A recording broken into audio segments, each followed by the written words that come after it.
वर्णन क्या है। अष्टमी तिथि को विशेष रूप से पूजा इसलिए की जाती है, प्राचीन काल में दक्ष के यज्ञ को विध्वंस करने वाली महाभयानक भगवती भद्रकाली करोड़ों योगिनियों सहित अष्टमी के लिए ही प्रकट हुई थी। अष्टमी के दिन तो जो दक्ष का यज्ञ विध्वंसित किया गया था, तो भद्रकाली माता अष्टमी के दिन प्रकट हुई है। अष्टमी तिथि को बहुत विशेष माना गया है और माँ को अष्टमी को जब पूजा होती है, बेटियों को अष्टमी को जब पूजा जाता है, तो ग्रंथ में जो वर्णन किया गया, अष्टो ताम विशेषेण कर्तव्यम पूजनम तथा नाना विध उपहारेश गंधमाल्यानुलेपनी।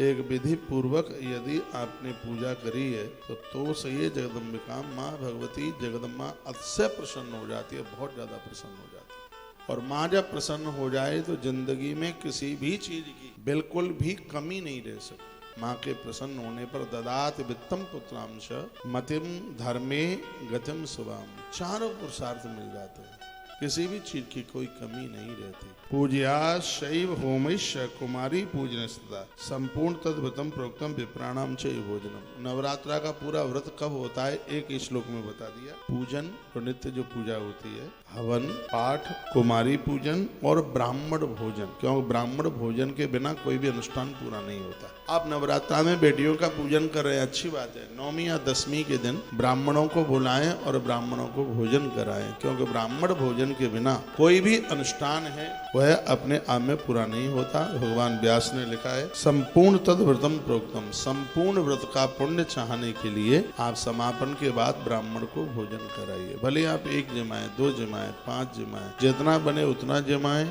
लेकिन अनुष्ठान के समापन पर ब्राह्मण देव को भोजन जरूर कराइए। व्रतानि यानि चान्यानि दानानि विविधानि च नवरात्र व्रतस्य नैव तुल्यानि भूतले। जो नवरात्रा के समय पर दान करता है, दान देता है, धरती पर उसकी उपमा किसी से भी नहीं दी जा सकती। इतना बड़ा फल बढ़ जाता है, इतना बड़ा पुण्य बढ़ जाता है। नवरात्रा में कुछ दानों की बात कही गई। कपूर का दान बहुत ज्यादा है विशेष, केसर का दान बहुत ज्यादा विशेष है, घृत का दान बहुत ज्यादा विशेष है, इसमें चुनरियों का दान बहुत ज्यादा अतिशय विशेष है इसमें। और नारी के सुहाग की चीजें वो भी देने में बड़ी प्रभावशाली हैं, अतिशय विशेष हैं। एक बार मैं प्रसंग को आगे के लिए बढ़ाऊं। नवरात्रि व्रतस्तस्य नैव तुल्यानि भूतले। इस पृथ्वी लोक में जितने भी प्रकार के व्रत एवं दान हैं, वो इस नवरात्रा व्रत के तुल्य नहीं है। एकादशी की महिमा जानते हैं आप, बहुत बड़ी है, बहुत विस्तार पूर्वक है। स्वयं भगवान वेद व्यास ने जिन्होंने 11 की महिमा बताई है, उन्हीं भगवान व्यास ने कहा है कि एकादशी भी नवरात्रा के व्रत के बराबर नहीं है। नवरात्रा का व्रत इतना विशेष है, एकादशी भी पीछे, मैं तराजू नहीं लगा रहा हूँ, भगवान व्यास के ही वाक्य में बोल रहा हूँ।